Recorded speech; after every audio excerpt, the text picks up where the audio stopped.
موضوع الدرس في قصة سيدنا موسى عليه السلام والأقوام الصالفة وما فيها من العبر، سورة والزاريات، تفسير ابن كثير۔ الحمد لله رب العالمين، والصلاة والسلام على أشرف الأنبياء وسيد المرسلين سيدنا محمد وعلى آله وأصحابه أجمعين۔ اللهم صل على سيدنا محمد وعلى آل سيدنا محمد كما صليت على إبراهيم وعلى آل إبراهيم في العالمين إنك حميد مجيد۔ أعوذ بالله من الشيطان الرجيم، بسم الله الرحمن الرحيم۔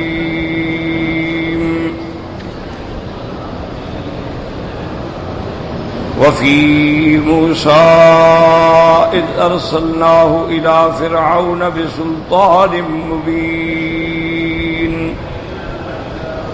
فتولى بركنه وقال ساحر أو مجنون فأخذناه وجنوده فنبذناهم في اليم وهو مليم۔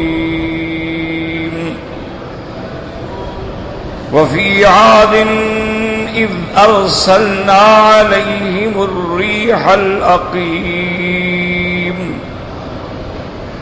ما تذر من شيء أتت عليه إلا جعلته كالرميم۔ وفي ثمود إذ قيل لهم تمتعوا حتى حين فعتوا عن أمر ربهم فأخذتهم الصاعقة وهم ينظرون فما استطاعوا من قيام وما كانوا منتصرين۔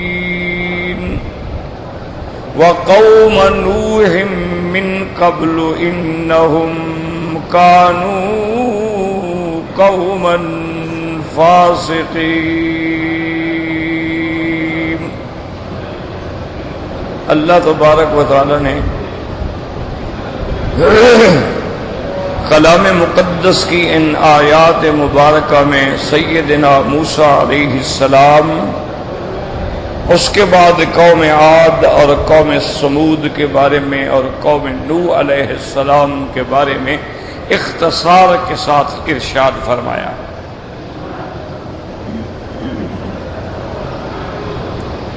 اللہ تبارک و تعالی نے قرآن مقدس میں یہ جو واقعات بیان فرمائے ہیں،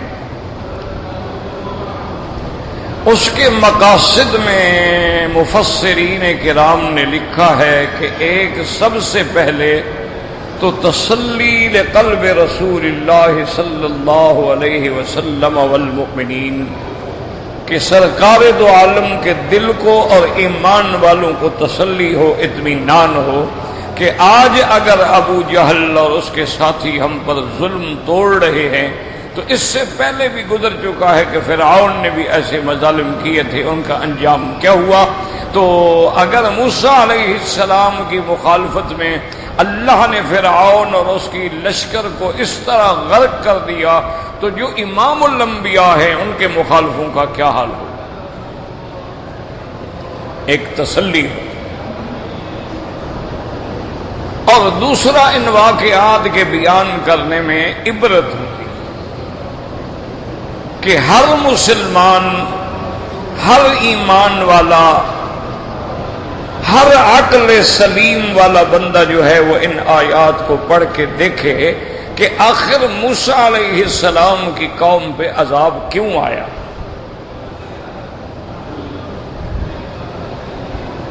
اور اس کے بعد پھر وہ اپنے معاشرے پہ، اپنے احوال پہ نظر ڈالے کہ کیا ہم ان گناہوں میں تو مبتلا نہیں ہیں۔ تو اس لیے اللہ تبارک و تعالی نے یہ واقعات بیان فرمائے۔ اور اسی طرح یہ بات بھی یاد رکھیں کہ آج کل بعض جو یہود و نصارہ ہیں وہ تو کافر ہیں، لیکن بعض بے دین قوتیں جو ہیں، لا دین لا مذہب قوتیں جو ہیں، اور بعض نام نہاد مسلمان جو ہیں، وہ بھی ان باتوں کو یہ سمجھتے ہیں کہ جی یہ کوئی ایسی بات نہیں، ایسے عذاب آتے رہتے ہیں۔ تو کہتے ہیں جناب دیکھیں مسلمان ملکوں میں بھی تو زلزلے آئے ہیں، اسی طرح آپ دیکھیں کہ سونامی میں کتنا بڑا عذاب آیا، کتنے لوگ برباد ہو گئے۔ مسلمان بلاد میں زلازل آئے، زلزلے آئے، طوفان آئے، سمندر کے طوفان بھی آئے اور ویسے بھی جھیل کے طوفان بھی آ گئے، تو ان پر بھی تو یہ عذاب آتا رہتا ہے۔ تو یہ کوئی بڑی بات ہے کہ یہ تو پھر پیغمبروں کی مخالفت کی وجہ سے تو نہیں ہے، یہ تو مسلمان ہیں، یہ تو ماننے والے۔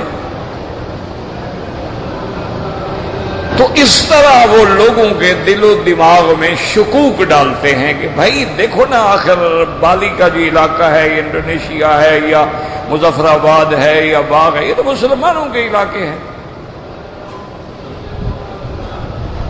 وہاں جو اس قسم کے عذاب آئے کہ لاکھوں انسان بے گھر ہو گئے، دریا اور یعنی پہاڑ جو تھے وہ بھی اپنی جگہ سے سرک گئے، ہل گئے، اتنا بڑا طوفان آیا کہ کشتیاں اور مکانات اور یعنی 200 فٹ اونچی لہر جو ہے وہ طوفان بن کے آئی اور تباہ و برباد کر ڈالا۔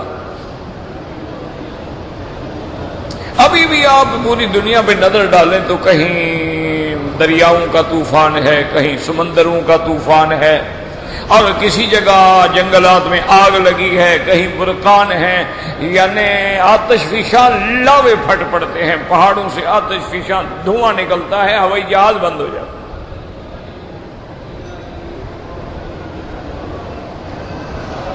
تو اس طرح وہ ان واقعات کا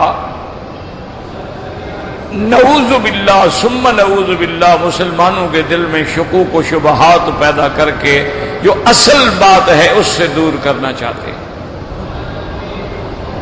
تو اب ایک بات کو یاد رکھیں کہ ہر عذاب کی نوعیت جو ہے وہ الگ ہے۔ عذاب جب آتا ہے تو ہمارے گناہوں اور نافرمانی کی بنا پہ آتا ہے، وہ نافرمانی مسلمان کرے یا غیر مسلم کرے۔ جب جرائم بڑھ جاتے ہیں تو یہ اللہ کا نظام ہے۔ جیسے آپ کے جسم میں اگر اللہ نہ کرے کوئی زخم لگ جائے، گنگرین بن جائے، تو اب ڈاکٹر کہتے ہیں کاٹ دو ورنہ یہ آگے بڑھ جائے گا۔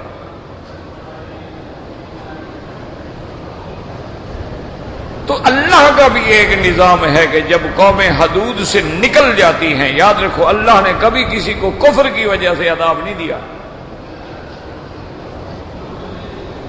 سارے تقانے آپ تاریخ عالم پہ نظر ڈالیں کہ ایک قوم کافر ہے، اس کو اس وجہ سے عذاب نہیں ہوتا، اس کی مرضی ہے، اللہ نے اس کو اختیار دیا ہے ایمان لاؤ یا کفر کرو، اس کے بندے ہیں، مخلوق ہے۔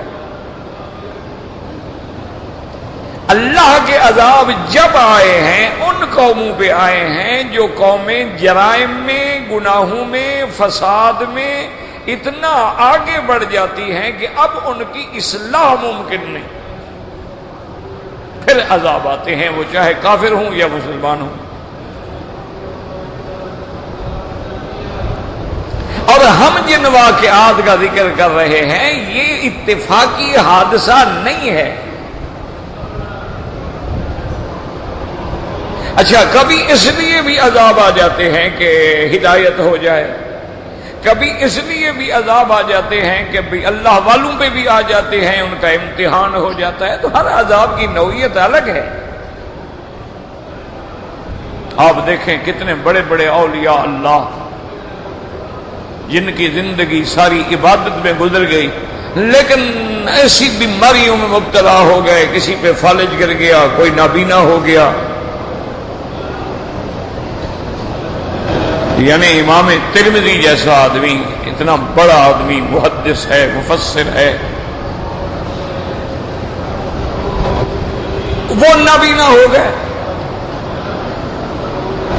امام بخاری رحمت اللہ علیہ جیسا آدمی بچپن میں نابینا ہو گئے. بڑے بڑے اولیاء اللہ کو ہم نے دیکھا ہے وہ بیچارے ویل چیئر پہ ہیں، چلنے سے معذور ہیں.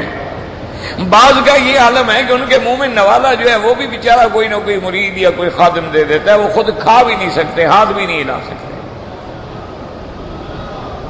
تو ان پر جو تکلیف ہے ان کا منشا اور ہوتا ہے. وہاں یہ ہوتا ہے کہ اللہ ان کے درجات کو بلند کرنا چاہتے ہیں، وہ اپنے اعمال کے ذریعے وہاں نہیں پہنچ سکتے تو امتحان آ جاتا. اور کبھی ایسا ہوتا ہے کہ عذاب تو گناہگار کے لیے آیا ہے. جیسے آپ دیکھیں کہ ایک آدمی نے سگریٹ پی، اب مجرم تو صرف وہ ایک ہے نا جی، سگریٹ پی پھینک دی، آگے گاڑی کھڑی تھی، پیٹرول کا ٹینک بہ رہا تھا، آگ لگی، بندے بھی جل گئے، گاڑی بھی جل گئی، حالانکہ انہوں نے تو کچھ نہیں کیا. اسی لیے سیدہ عائشہ صدیقہ رضی اللہ تعالی عنہا نے پوچھا تھا، یا رسول اللہ صلی اللہ علیہ وسلم نہلک وفینا الصالحون، کیا ایسا بھی ہوگا کہ ہمارے اندر اچھے لوگ بھی ہوں اور اللہ کا عذاب آ جائے اور سب ہلاک ہو جائے؟ ہم نے فرمایا نعم، ہاں ہوگا.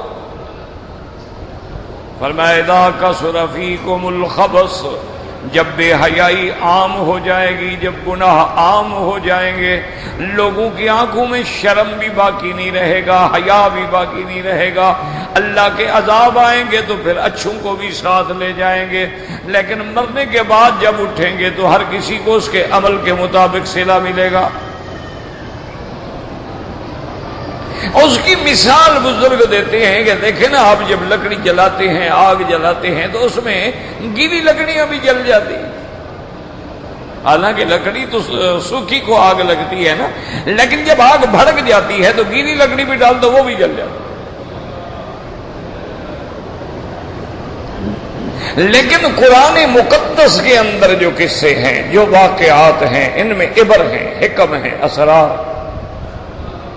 ان کو کوئی نہیں کہہ سکتا کہ جی یہ تو ایک اتفاقی حادثہ ہے، بالکل نہیں. اب دیکھیں فرعون ہے، بادشاہ وقت ہے، اس کے پاس لشکر ہے، طاقت ہے، قوت ہے، محلات ہیں، اور قوم اس کی بالکل اس کے تابع ہے، اور بنو اسرائیل کو تو اس نے غلام بنا کے ذلیل کر دیا تھا نا، گویا وہ تو ان کے قیدی تھے.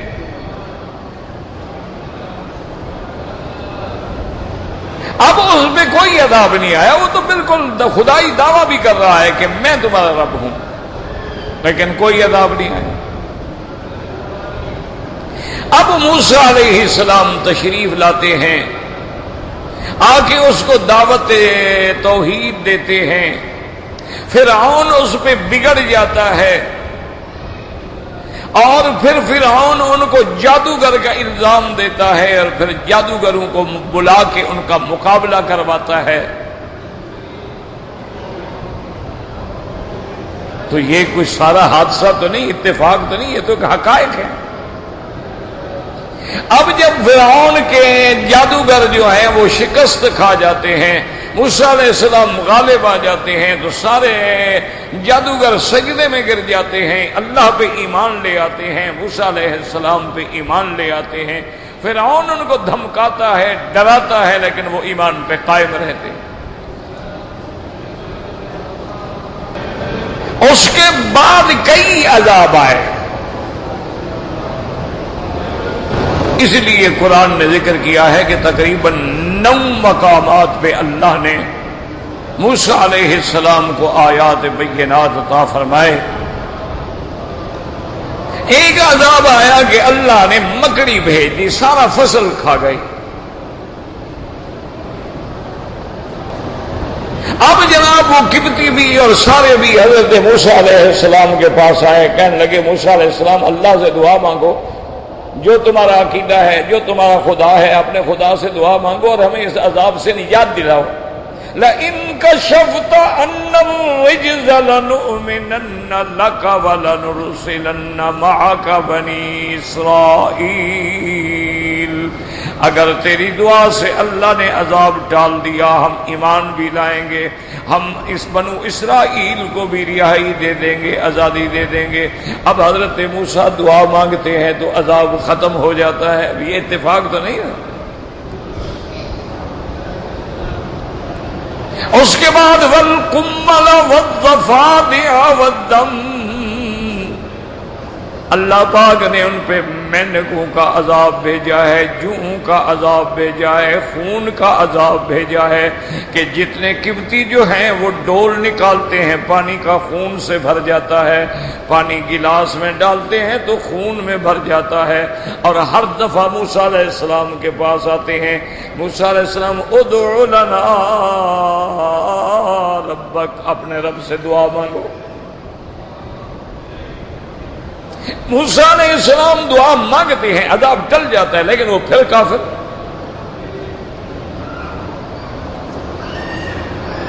اب اس کے بعد پھر حضرت موسیٰ علیہ السلام، بڑا طویل قصہ ہے، اپنی قوم کو لے کر رات کو اندھیرے میں مصر چھوڑ کے نکل جاتے ہیں، آگے دریائے نیل ہے، قوم آ کے چیختی ہے کہ حضرت موسیٰ علیہ السلام ہم ایسے مقام پہ ہیں کہ دریا پہ گزرنے کا کوئی پل نہیں ہے، اور اتنا زور والا دریا ہے، ہم اس کو کیسے عبور کریں گے؟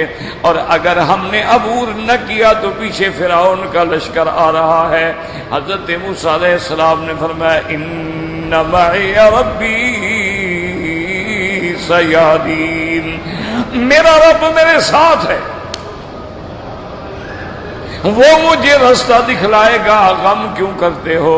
اب یہ کوئی حادثہ تو نہیں ہے۔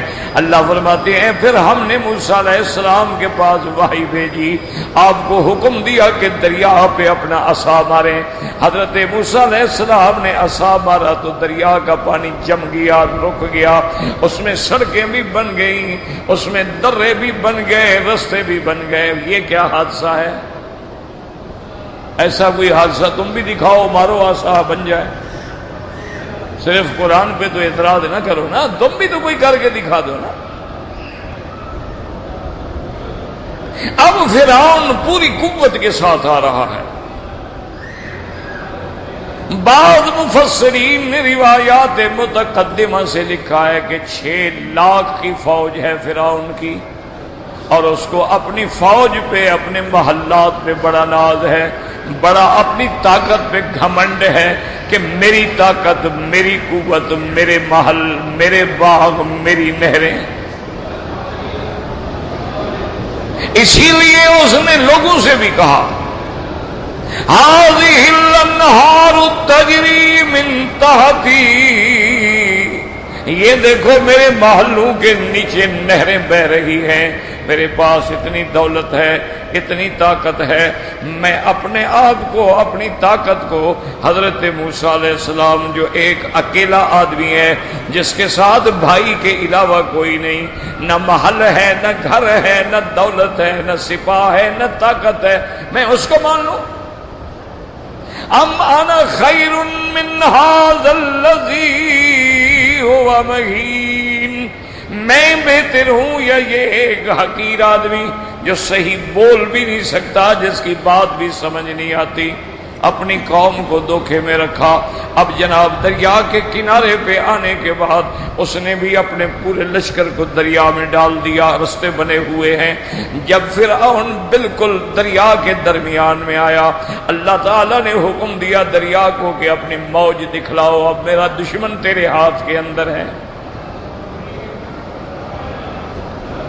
اللہ اکبر! اب جناب پانی آیا اور غوطے لگے نا جی، 2 غوطے لگنے سے سارا وہ خدائی کا خمار جو تھا نا نکل گیا، وہ طاقت شاقت کا نشہ بھی ہوا ہو گیا۔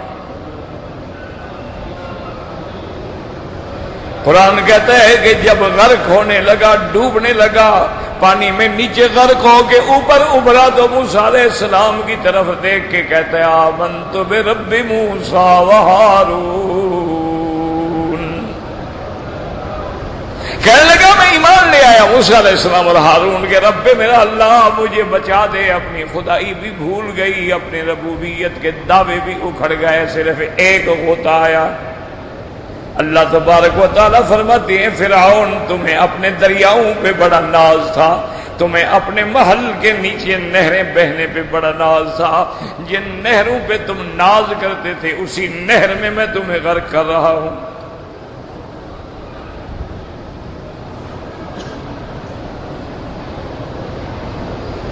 اور اللہ تبارک و تعالیٰ نے صرف اس کو نہیں پورے لشکر کو غرق کر دیا، اور صرف غرق نہیں کر دیا بلکہ غرق ہونے کے بعد سے عذاب شروع ہو گیا، اغرقوا فادخلوا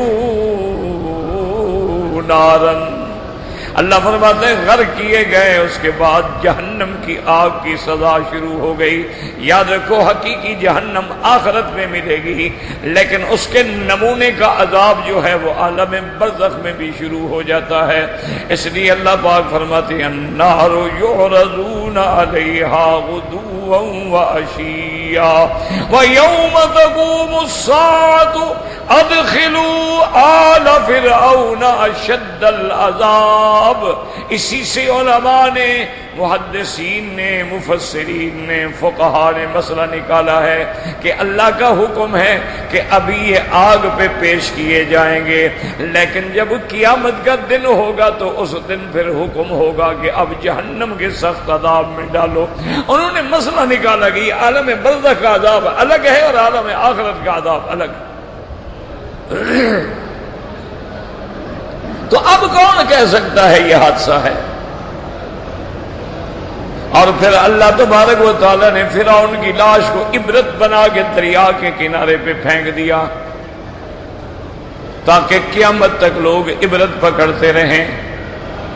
تو یہ واقعات جو ہیں قرآن پاک کے یہ حقائق ہیں، ان میں کوئی افسانہ نہیں ہے، ان میں کوئی نعوذ باللہ کسی قسم کی کوئی کمی نہیں ہے، یہ حقائق ہیں۔ اور اس لیے ہیں کہ ہر بندہ غور کرے کہ اگر طاقت مل گئی، دولت مل گئی تو خیال کرنا کبھی فرعون نہ بن جانا، ورنہ فرعون کے انجام سے بھی باخبر رہنا۔ اگر کبھی اللہ طاقت دے دے تو کسی غریبوں پہ ظلم نہ کرنا، ان کی لڑکیوں کو ناجائز فائدہ نہ اٹھانا، جیسے قبطی کرتے تھے، لڑکوں کو قتل کر دیتے تھے، لڑکیوں کو زندہ رکھتے تھے اپنے فائدہ حاصل کرنے کے لیے۔ اس میں درس ہیں اور عبرتیں ہیں، اور اس کے اندر ہمارے لیے ایک بہت بڑی تحدیدات ہیں، تخویفات ہیں۔ اس لیے اللہ فرماتے ہیں وَفِي مُوسَىٰ اذ ارسلناہ۔ اب آپ دیکھیں گے ان میں مختلف عذاب ہیں، اس لیے علماء فرماتے ہیں کہ یہ اس کی کمال قدرت کی نشانی ہے۔ وہ چاہے جس چیز سے زندگی ہے اسی کو اب موت کا ذریعہ بنا دے۔ اب آپ دیکھیں کوئی دنیا میں جاندار بغیر پانی کے زندہ نہیں رہ سکتا۔ وَجَعَلْنَا مِنَ الْمَاءِ كُلَّ شَيْءٍ حَيٍّ، اللہ نے ہر چیز کو پانی سے زندگی عطا فرمائی ہے۔ پانی نہ ملے بندے مر جائیں گے، پانی نہ ملے چرند پرند مر جائیں گے، پانی نہ ملے تو زمینیں پھٹ جائیں گی، زمینیں خشک ہو کے مردہ ہو جائیں گی۔ ہر چیز کی حیات پانی سے ہے، لیکن جب اللہ نے چاہا تو اسی پانی کو فرعون کے لیے عذاب بنا کے ہلاکت کا ذریعہ بنا دیا۔ یعنی وہ چیز جو ذریعہ حیات ہے اب ذریعہ موت ہے، اللہ کی مرضی ہے۔ اس لیے وفی موسیٰ یعنی نشانیاں ہیں موسیٰ علیہ السلام کے قصے میں۔ وفی موسیٰ اذ ارسلناہ الی فرعون بسلطان مبین۔ سلطان مبین سے مراد حجج قاطعہ ہیں، دلائل ہیں، آیات ہیں، معجزات ہیں۔ اللہ نے آپ کو نو قرآن کہتا ہے وَلَقَدْ آتَيْنَا مُوسَىٰ 9 آیات بینات فاستکبروا وکانوا قوما مجرمین۔ اور ان میں سب سے بڑی نشانیاں جو تھی، اللہ تبارک و تعالی نے آپ کو عصا دیا اور ید بیضا دیا۔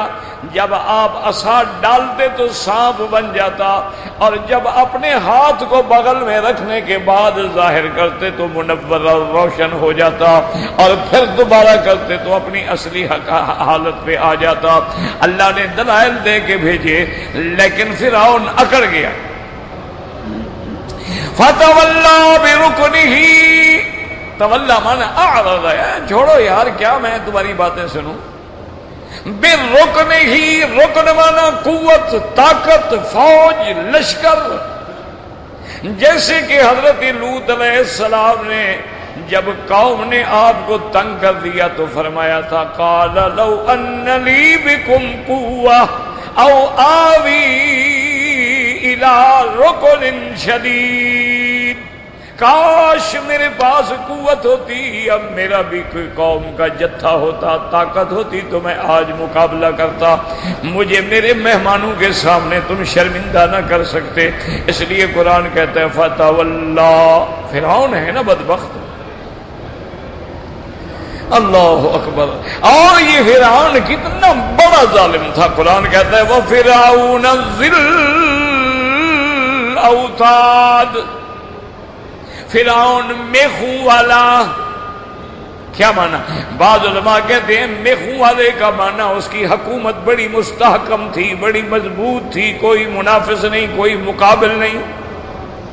اور بعض علماء نے فرمایا کہ نہیں، اس ظالم کی عادت یہ تھی کہ جب کسی کو عذاب دیتا تھا اس کو دیوار کے ساتھ یا نیچے لٹانے کے بعد ہاتھوں اور پاؤں میں لوہے کی میخیں گاڑ دیتا تھا کہ وہ ہل نہ سکے. اللہ اکبر. اتنا بڑا ظالم تھا، یعنی جس نے اپنی بیوی کو بھی معاف نہیں کیا. بی بی آسیہ جب ایمان لے آئیں، اسلام لے آئیں، فرعون کو پتہ چل گیا کہ بیوی ایمان لا چکی ہے. بڑا ڈرایا دھمکایا اسلام چھوڑ دو. اس نے کہا نہیں.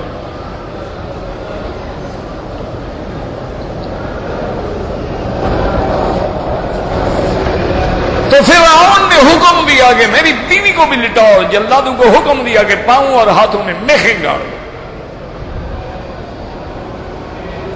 اور پھر اوپر ایک منجنیق بنائی ہوئی تھی، اس میں بڑے بڑے پتھر رکھتا تھا. جب چاہتا حکم دیتا وہ پتھر بھی اس پہ گرا دیا جاتا، لاش کچلی جاتی، ریزہ ریزہ ہو جاتی. مسلمانوں کہہ دینا تو بڑا آسان ہے نا.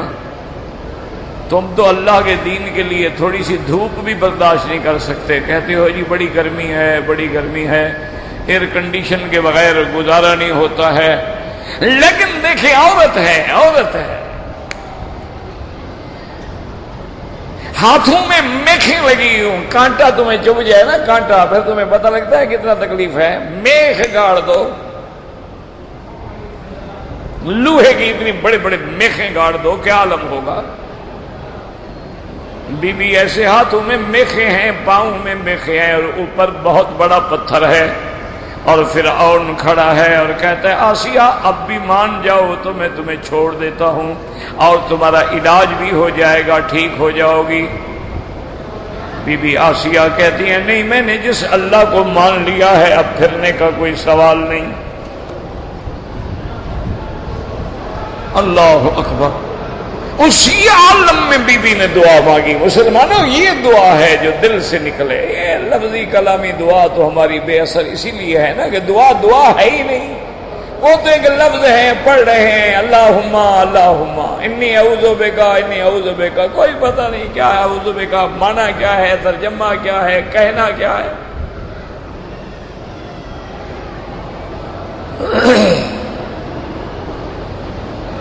دعا وہ نہیں ہوتی ہے، دعا وہ ہوتی ہے جو دل سے نکلتی ہے.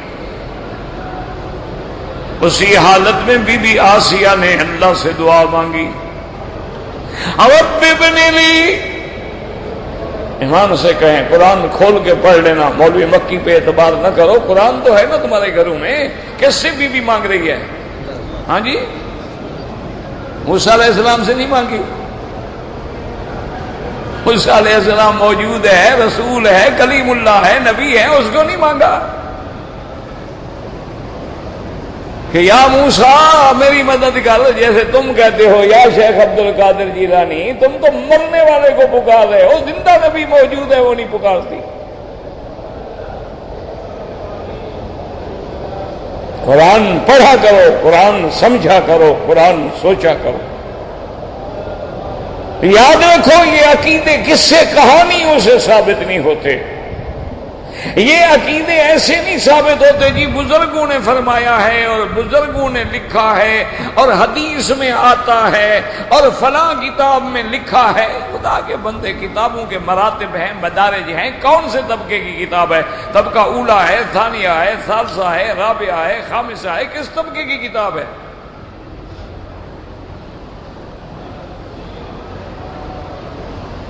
دیکھیں اللہ کا نبی موجود ہے، زندہ موجود ہے، اسی شہر میں موجود ہے. لیکن بی بی کہتی ہے رب ابن لی عندک بیتا. واہ میرا مولا، ایمان ہو تو پھر یہ ہو نا. اچھا یہ دعا مانگی اللہ مجھے چھڑوا دے، اللہ مجھے رہائی دلا دے. مجھے کہتی ہے نہیں نہیں، یہ رہائی کیا ہے؟ رب ابن لی عندک بیتا فی الجنۃ ونجنی من فرعون وعملہ ونجنی من القوم الظالمین. کہتی ہے مولا تیرے رستے پہ مر جانا تو مشکل کوئی نہیں، جان دینی مشکل کوئی نہیں. مہربانی کر کے میری فریاد سن، قیامت میں مجھے اپنے قریب کوئی مقام جنت میں عطا کرنا. اللہ اکبر. عندک بیتا، اور مجھے فرعون سے، اس کے عقیدے سے، عمل عقیدے کے نام بھی آتا ہے اور عمل کے نام سے بھی آتا ہے. اور میرا مولا صرف فرعون سے نہیں بلکہ اس ظالم قوم سے مجھے نجات عطا فرما دے. اللہ تبارک و تعالی نے حکم دیا. سابقہ کتابوں میں روایت ہے اللہ تبارک و تعالی نے اب فرمایا جبریل میری بندی، میرے ماننے والی میری توحید کے لیے تڑپ رہی ہے، ذرا پردے کھول کے جنت کا گھر دکھلا دو بی بی کو. ہاں ہاں یہ ہے مقام کہ اللہ زندگی میں اپنی آنکھوں سے جنت دکھلا دے. ایسے تو نہیں صحابہ کہتے تھے انی لاجد ریح الجنت من قبل احد. کہتا ہے مجھ سے دوڑتا جا رہا ہے، ساتھی نے کہا کیوں دوڑ رہے ہو؟ کہتا ہے احد کی طرف سے جنت کی خوشبوئیں آ رہی ہیں اس لیے جا رہا ہوں. تمہیں بھی کبھی جنت کی خوشبو آئی ہے؟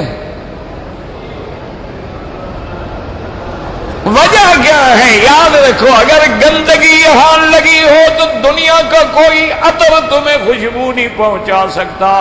جب تک ہمارے گناہوں کی گندگی ہے ہمیں جنت کی خوشبوئیں کہاں سے آئیں؟ شرک پلیدی ہے نا، گناہ پلید ہے نا، ہمیں کہاں سے خوشبو آئے؟ اللہ نے پردے ہٹا دیے، بی بی کو دکھا دیا. اور یاد رکھیں بی بی کو جنت میں بھی اللہ نے ایسی دعا قبول کی کہ سب سے اعلیٰ مقام. وہ سب سے اعلیٰ مقام کیسے ملے گا؟ یاد رکھو جنت میں سب سے اونچا درجہ، اعلیٰ سے اعلیٰ مقام جو ہے وہ حضرت محمد مصطفیٰ کا ہوگا. یاد رکھو کس کا مقام سب سے اعلیٰ ہوگا؟ اور اللہ فرماتے ہیں کہ بی بی آسیہ کی ہم حضرت نبی محمد سے شادی کر دیں گے تاکہ اعلیٰ مقام میں آ جائے. دعا منظور ہو گئی نا.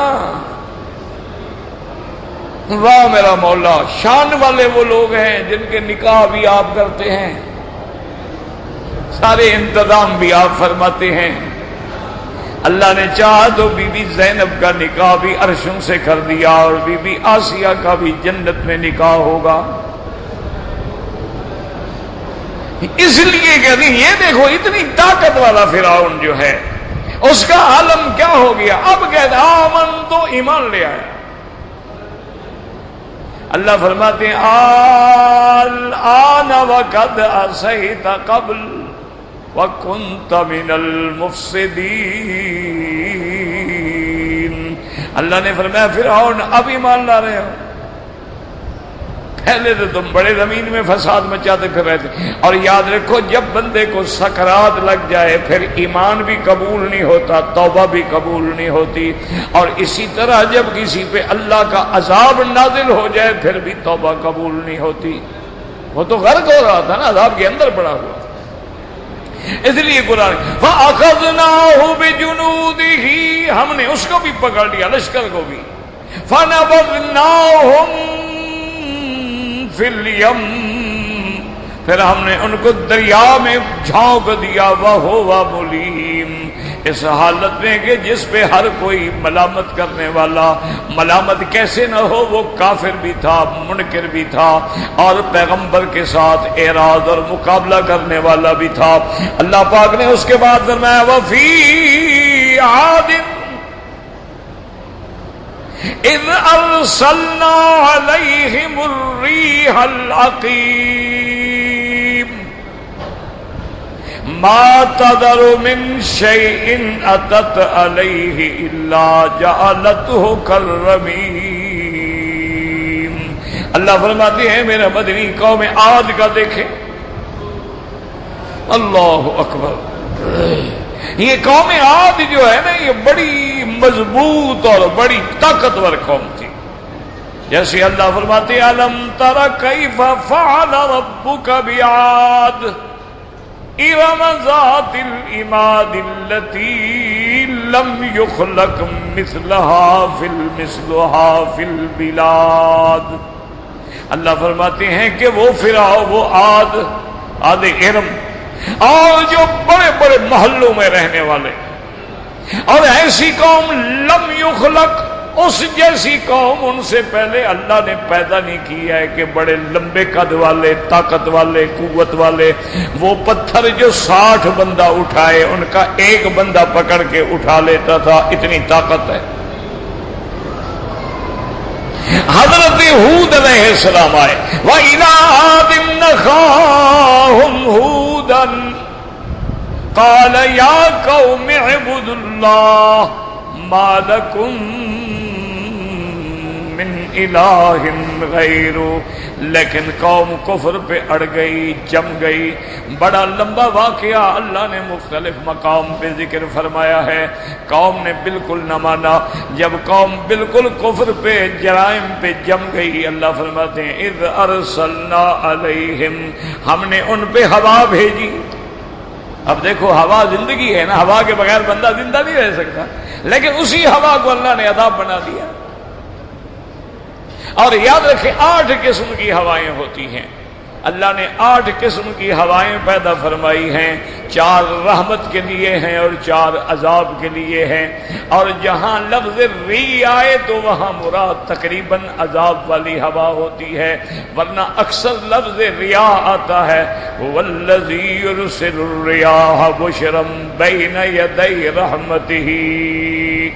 اب جناب اللہ نے ہوا بھیجی، اور وہ ہوا جو ہے نا ایک دن نہیں، اللہ نے دوسرے مقام سَخَّرَهَا عَلَيْهِمْ 7 لَيَالٍ وَثَمَانِيَةَ أَيَّامٍ حُسُومًا فَتَرَى الْقَوْمَ فِيهَا صَرْعَىٰ كَأَنَّهُمْ أَعْجَازُ نَخْلٍ خَاوِيَةٍ۔ اللہ فرماتے ہیں کہ ہم نے 8 دن کے لیے ان پہ ہوا بھیجی ہے، اور ایسی ہوا جو تیز بھی تھی، جو ٹھنڈی بھی تھی، اور ایسی ہوا جس کے بارے میں یہاں قرآن کہتا ہے وَفِي عَادٍ إِذْ أَرْسَلْنَا عَلَيْهِمُ الرِّيحَ الْعَقِيمَ۔ عقیم یاد رکھو، عقیم اصل میں کہتے ہیں وہ عورت جو بچہ جننے کے قابل نہ ہو، جسے ہم کہتے ہیں جی یہ بیچاری سانڈ ہے، اس کو بچہ ہوتا ہی نہیں۔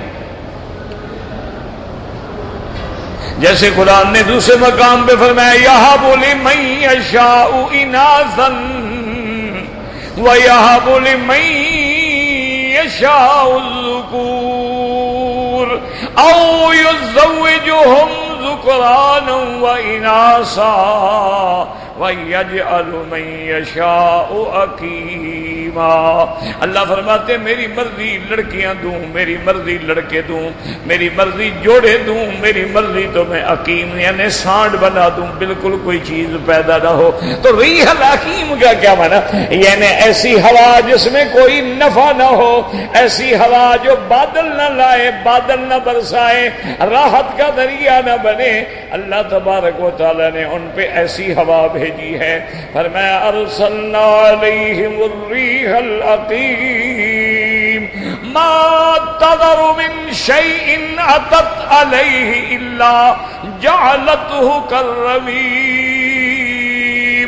اور وہ ہوا ایسی تھی کہ جہاں اللہ نے حکم دیا اور جہاں آئی اس کو اس نے چورا چورا کر دیا، حتیٰ کہ ان کو ایسے نیچے سے اٹھاتی تھی، آسمانوں کی طرف لے جا کے پٹخ دیتی تھی، گردنیں الگ ہو جاتی تھی. اس لیے دوسری جگہ قرآن کہتا ہے وہ ایسے پڑے تھے كأنهم أعجاز نخل خاوية فهل ترى لهم من باقیہ.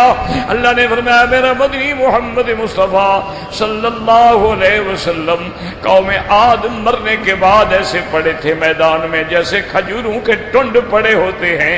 اللہ فرماتے ہیں ظالمو، میرے خدائی کا انکار کرنے والوں، میرے مدنی محمد کی تکذیب کرنے والوں، بتاؤ ان سے کوئی ایک بھی بچ گیا؟ کوئی آیا تمہیں قصہ سنانے کے لیے؟ نسل ختم کر دی اللہ نے قوم عاد کی بھی، قوم سمود کی بھی.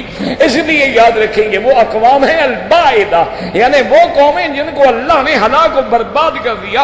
اگر قرآن میں نام نہ آتا تو کسی کو پتہ ہی نہ ہوتا کہ قوم عاد کون ہے اور قوم سمود کون ہے. تو اس لیے اللہ نے یہ واقعات بیان کیے ہیں. ان کے اندر عبرت ہے، ان کے اندر حکمت ہے، ان کے اندر تحدید ہے، ان کے اندر تخویف ہے، ان کے اندر تسلی ہے، ان کے اندر بڑے بڑے واقعات ہیں. اور پھر قرآن چیلنج کرتا ہے کہ فرعون کا قصہ کسی دوسرے جہان یا سیارے میں تو نہیں ہے، مصر کا ہی ہے نا. تو تاریخ اٹھا کے دیکھ لو، جو قرآن کہہ رہا ہے کوئی ایک غلطی نکالو. اللہ نے چیلنج کیا ہے کہ اے یہود موسیٰ علیہ السلام کے ماننے والوں، میرے مدنی نے تو موسیٰ علیہ السلام کو دیکھا بھی نہیں ہے، وہ تو آپ سے 1200 سال پہلے گزر گئے ہیں. اور میرا مدنی محمد مصطفیٰ جو تمہیں خبر دے رہا ہے، بتاؤ کوئی ایک غلطی نکالو، اگر نہیں تو مان لو کہ محمد سچا ہے اور اللہ کا رسول ہے، کہ وہ جو خبر دیتے ہیں وہ اللہ کی وحی کی طرف سے ہوتی ہے. اللہ تبارک و تعالی آپ کو بھی ہمیں بھی صحیح ایمان پہ رکھیں اور ظاہری باطنی روحانی جسمانی عذاب سے پریشانیوں سے نجات عطا فرمائیں. بھائی دینار کے بارے میں وزن پوچھنا ہے تو آپ کسی صراف سے جا کے پوچھ لیں. کہتے ہیں جی کہ تبلیغ والے جو ہیں 3 روز بھی لگاتے ہیں، 10 روز بھی لگاتے ہیں، چلہ بھی لگاتے ہیں، 7 مہینے بھی لگاتے ہیں، 1 سال بھی لگاتے ہیں. یہ کس حدیث سے ثابت ہے؟ اگر ہم 11ویں شریف اور کل شریف اور 40ویں شریف کرتے ہیں تو جیسے وہ چلہ لگاتے ہیں ہم 40واں کرتے ہیں.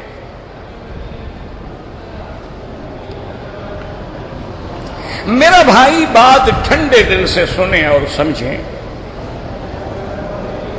بدعت وہ ہوتی ہے جس کا اصل قرآن میں، حدیث میں، اجماع میں، قیاس میں، یہ 4 چیزیں ہیں دلائل. کتاب اللہ سب سے پہلے قرآن، اس کے بعد سنت رسول اللہ، اس کے بعد اجماع، پھر قیاس. اگر وہ چیز ان میں موجود ہے تو وہ بدعت نہیں ہوتی. اگر اصل حکم نہ قرآن میں ہے، نہ حدیث میں ہے، نہ اجماع میں ہے، نہ قیاس میں ہے تو وہ چیز بدعت ہوتی ہے. بات سمجھو، ایک ہے دین کی تبلیغ کرنا، ایک ہے 11ویں کا دودھ پلانا. تم نے برابر سمجھ لیا ہے. وہاں تو حکم موجود ہے کہ یا ایھا الرسول بلغ ما انزل الیک، میرے محبوب آپ پہنچائیں، تبلیغ کریں جو ہم نے آپ پر اتارا ہے. حضور پاک نے فرمایا اگر تم سارے مسئلے نہیں جانتے ہو، بلغوا انی ولو آیتن، تو اب ایک آیت بھی سمجھتے ہو، ایک حدیث بھی سمجھتے ہو تو آگے پہنچاؤ، تبلیغ کرو. قرآن کہتے کنتم خیر امۃ اخرجت للناس تأمرون بالمعروف وتنہون عن المنکر اللہ نے فرمایا حضور کی امت ساری امتوں سے بہتر ہے، کیوں بھلائی کا حکم کرو اور روک کرتے ہیں اور برائی سے روکتے ہیں۔ تو یہ تو سارا قرآن بھرا ہوا ہے تبلیغ تبلیغ تبلیغ۔ تم بھی اسی طرح مجھے کسی قرآن اور حدیث کی آیت پڑھ کے دکھاؤ، 11ویں شریف، ختم شریف، کل شریف، کندھانے شریف پڑھو نا، پھر تم بھی کوئی اصل ثابت کرو نا۔ اپنے دماغ کو بدعت پہ رہتے ہوئے مطمئن کرنے کے لیے اللہ اللہ کے رسول پہ جھوٹ بولتے ہو، خدا سے ڈرو۔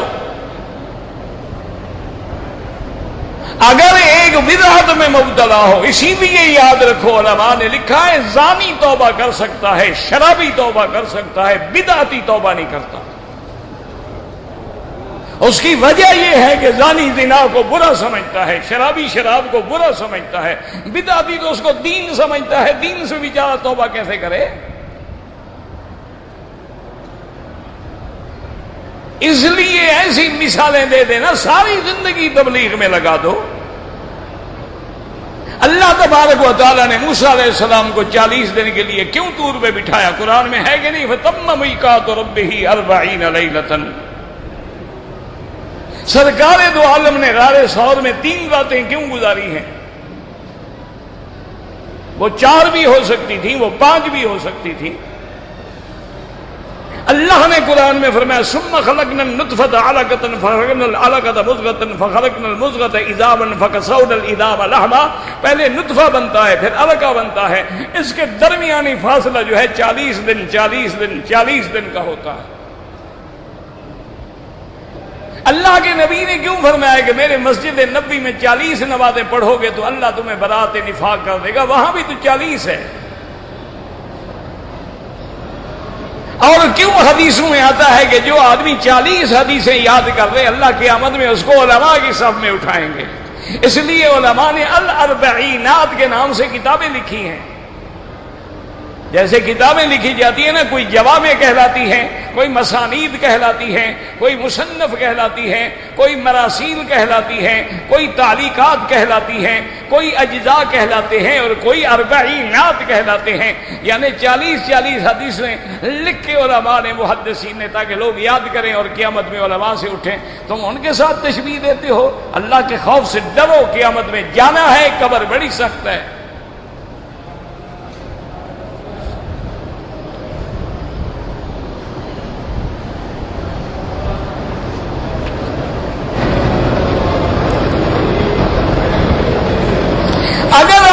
ملک کے کسی لیڈر نے کہا ہو کہ قادیانی ہمارے بھائی ہیں تو اس کا میں ذمہ دار ہوں، میں جواب دوں؟ میرا کیا تعلق ہے؟ باقی یاد رکھو، ایسے اعتراض کر دینا بڑا آسان ہوتا ہے۔ اِلَىٰ عَادٍ أَخَاهُمْ ہودہ کا کیا مطلب ہے؟ قوم عاد کی طرف ہم نے ان کے بھائی ہود کو بھیجا۔ عاد مسلمان تھے کافر تھے؟ اللہ ان کے پیغمبر کو ان کا بھائی کیوں کہہ رہا ہے؟ وَإِلَىٰ ثَمُودَ أَخَاهُمْ صَالِحًا وَإِلَىٰ مَدْيَنَ أَخَاهُمْ شُعَيْبًا۔ اور اسی لیے حکم ہے کہ اگر تمہارا کوئی ہمسایہ ہے، چاہے وہ ظالم ہے، کافر ہے، لیکن اس ہمسایہ کا خیال رکھو۔ اسی طرح حضور صلی اللہ علیہ وسلم نے فرمایا ہے، جب آپ کی بیوی ام حبیبہ کے گھر میں ابو سفیان آتے ہیں، ان کا باپ ہے ابو سفیان لیکن کافر تھا اس وقت، جب وہ آیا تو بیوی نے جلدی جلدی بستر لپیٹ دیا۔ ابو سفیان نے کہا کیوں لپیٹ رہی ہو؟ شاید ہی بستر میرے شان کے مطابق نہیں ہے۔ اس نے کہا نہیں ابو سفیان، یہ نہیں، اس بستر پہ بیٹھتے ہیں محمد مصطفیٰ، یہ پاک نبی کا پاک بستر ہے، تو مشرک پلید ہو کیسے پاک بستر پہ بٹھاؤں؟ میں حضور کے بعد جا کے پوچھوں گی اگر حضور اجازت دیں گے، ورنہ میرا تمہارا کیا تعلق ہے؟ حضور کے آپ نے فرمایا سیدھی اب آ کے جاؤ اپنے ابے کی خدمت کرو، کافر ہے تو کیا ہو گیا؟ یہ باتیں کہنا یہ کوئی عقل مندی کی بات نہیں ہے۔ اور پھر میں تمہاری جماعتوں کے یا تمہارے لیڈروں کا نہ ٹھیکیدار، نہ ان کا ممبر، نہ میرا الحمدللہ کسی جماعت سے تعلق، تو ہر بات کا آپ نے مجھے کیوں ذمہ دار بنا دیا ہے کہ سب تبلیغی جماعت بے اعتراض ہو؟ تبلیغی جماعت ہر جگہ موجود ہے، ان سے جا کے کیوں نہیں پوچھتے ہو؟ ہر جگہ ان کے مراکز ہیں، ہر جگہ ان کے ماننے والے ہیں، ہر جگہ لاکھوں موجود ہیں، اور کوئی ملک ایسا نہیں ہے جہاں وہ کام نہیں کر رہے ہیں۔ اگر تمہیں اعتراض ہے کچھ دن ساتھ چل کے دیکھ لو، ان میں جو عیب ہو ان کو بتا دو کہ بھائی یہ تمہاری غلطی ہے۔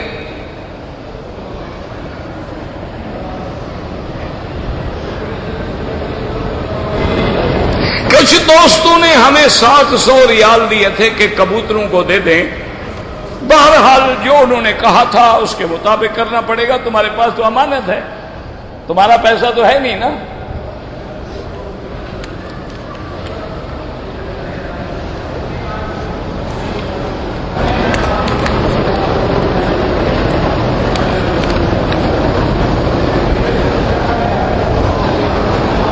بہرحال اگر کوئی عورت ہے اس کو حیض دوا کھانے سے یا کسی لیے 10 دن کے گزرنے کے بعد بھی آ رہا ہے، وہ حیض نہیں ہے، وہ بیماری ہے۔ 10 دن سے زیادہ حیض نہیں ہوتا، آپ غسل کریں، آپ پیڈ استعمال کریں، طواف کریں، نماز پڑھیں، سب کچھ کریں۔ بہرحال اگر 7ویں دن بھی حیض آ رہا ہے، عمرہ نہیں کر سکتی، 10 دن پورے کرنے کے بعد کریں۔ ہاں بند ہو جائے تو ٹھیک ہے۔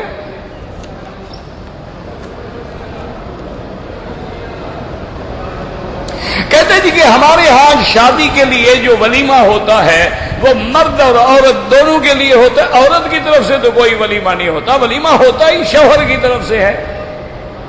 ولیمے کا معنی یہ ہوتا ہے کہ میاں بیوی ملنے کے بعد اب جب اللہ اس کو توفیق دے، دوسرے دن، تیسرے دن، چوتھے دن، جو اس کی حیثیت ہو، حضور نے صحابی کو فرمایا تھا اولم ولو بشاتن، اگر تمہارے پاس کچھ بھی ایک بکری کا گوشت پکا کے کھلا دو دوستوں کو۔ تو ایک ولیمہ جو ہے یہ مرد کی طرف سے ہوتا ہے، عورت کی طرف سے نہیں ہوتا۔ اور ایک مسئلہ بھی سمجھ لو، یہ عورت کی طرف سے جو پارٹی ہوتی ہے وہ کھانا بھی حرام ہے، کھلانا بھی حرام ہے۔ یہ جو تم جاتے ہو نا جی، لڑکی بھی نہیں کھانا بھی کھلائیں، اچھی بات ہے بھائی، وہ بالکل ناجائز۔ ہاں کوئی رشتہ دار ہیں گھر میں آ گئے، ان کو روٹی کھلاؤ، یہ تھوڑا ہی کہ ان کی طرف سے بھی پارٹی ہو کہ جی ناک رکھنا ہے نا، کیا کہیں گے لڑکی والوں نے پارٹی نہیں دی، یہ سب ناجائز۔ اچھا اب یہ دیکھیں، ایمان سے کہیں، چلو ہماری باتوں کو تو خیر لوگ نہیں مانتے، لیکن سیدہ فاطمہ الزہرا کا مقابلہ دنیا کی کوئی بیٹی کر سکتی ہے؟ ہاں جی، آپ کا کیا عقیدہ ہے؟ تو بی بی فاطمہ کی طرف سے کھانا کس نے دیا تھا؟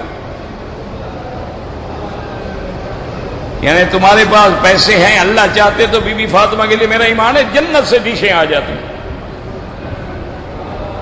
تو وہاں تو کھانا نہیں دیا گیا جناب، کیا وجہ؟ بی بی عائشہ کی شادی پر بی بی عائشہ کی طرف سے کھانا کس نے کھلایا تھا؟ ایسے رواج ہے، پڑ گیا ہے، ناک اونچی کر رہے ہیں، سارا سال چاہے ناک کٹ جائے، قرضے لے لے کے مر جائے، رلتا رہے، ناک اونچی ہو رہی ہے۔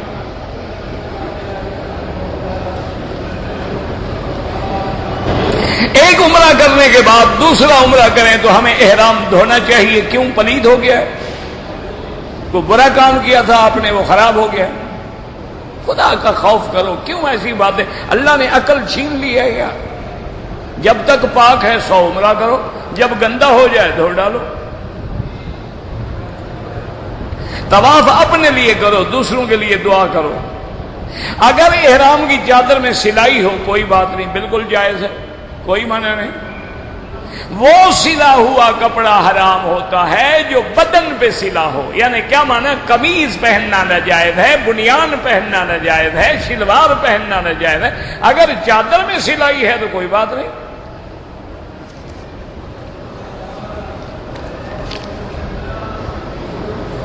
لوگ حرم میں فلمیں بناتے ہیں، اللہ ہدایت دے، بالکل ناجائز ہے۔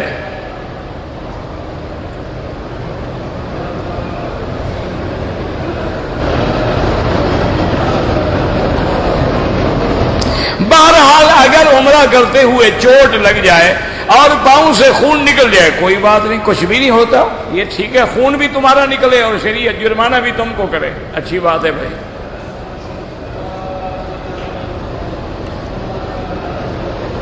میرے بھائی نے جدے سے مکے آ کے عمرہ کیا ہے، مدینہ گیا، وہاں سے جدہ گیا، دبئی چلا گیا، مدینہ منورہ سے واپس آنا کوئی ضروری نہیں، اللہ موقع دے لاکھ دفعہ آؤ، نہ ہے چلے جائیں۔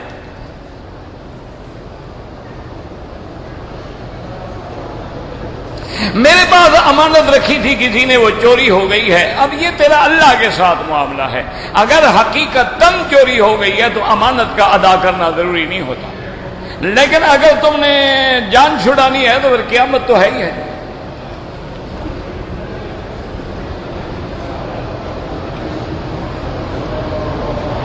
اگر ایک آدمی طواف کرنے کے بعد گھنٹہ ڈیڑھ گھنٹہ آرام کرے پھر بعد میں جا کے صفا مروہ دوڑے، کوئی حرج نہیں۔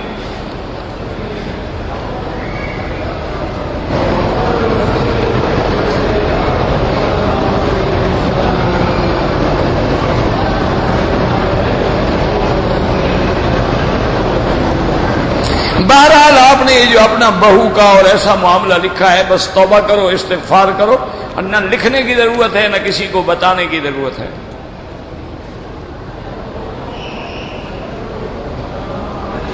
میں نے آدمی سے کوئی چیز لی تھی، وہ آدمی نہیں ملا، خیرات کر دو۔ دوسری شادی کرنے کے لیے پہلی بیوی سے اجازت لینا ضروری ہے، جو اجازت لیتے ہیں وہ شادی کبھی نہیں کرتے، خام خواہ کیوں مجھے پریشان کرتے ہو؟ جو پہلی بیوی کی اجازت کا منتظر ہے وہ بیچارہ شادی کرے گا، اس کا تو سانس ہی رکا ہوا ہے، وہ کیا شادی کرے گا؟ اسلام میں کوئی پابندی نہیں ہے، تمہارا قانون جانے تم جانو۔ جمعہ والے دن جمعہ پڑھنے کے بعد 4 رکعت سنت پڑھیں یا 6 رکعت سنت پڑھیں۔ اگر ایک آدمی نے حج کے دنوں میں عمرہ کیا ہے، اس کا حج تمتع ہوگا۔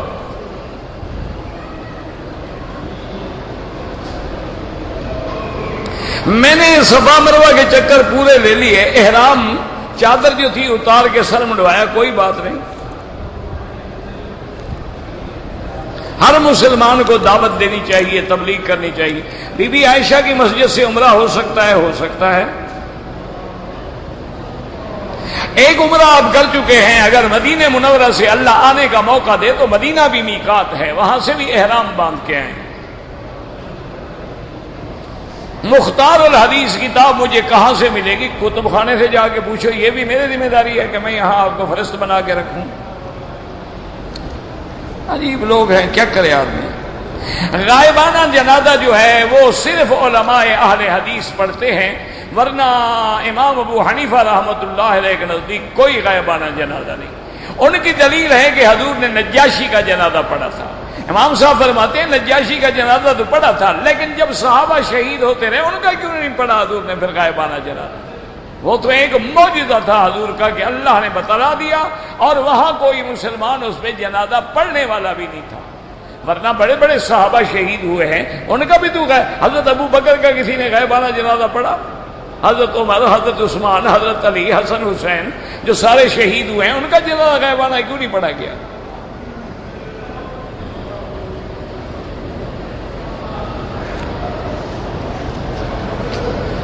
کسی نے آپ کی عمر کے بارے میں پوچھا تھا تو آپ نے مذاق اڑایا، تو میں کیا کروں؟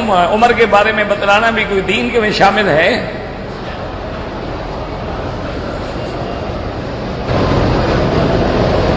اگر مغرب کی اذان کے بعد نماز سے پہلے میں نے قضا پڑھنی تھی، پڑھ لی، ٹھیک ہے، کوئی بات نہیں۔ اگر ایک آدمی نے 2 رکعت طواف بھول گیا، جب یاد آئے پڑھ لے، کوئی مسئلہ نہیں۔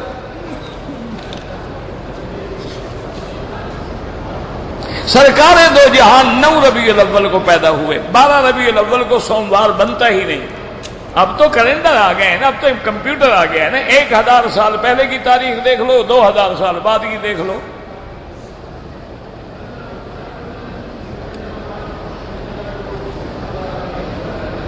میں اللہ کا شکر ادا کرتا ہوں، تسلی نہیں ہوتی۔ یہی تو شکر ہے کہ ہم شکر کر ہی نہیں سکتے۔ اگر میں نے طواف کیا ہے تو فجر کے نماز کے بعد حنفی مسلک میں سورج نکلنے کے بعد 2 رکعت پڑھو، باقی ائمہ کے نزدیک حرم میں اجازت ہے۔ اگر احرام باندھنے کے بعد داڑھی کے یا سر کے بال ٹوٹ کے گر جائیں، کچھ بھی نہیں ہوتا۔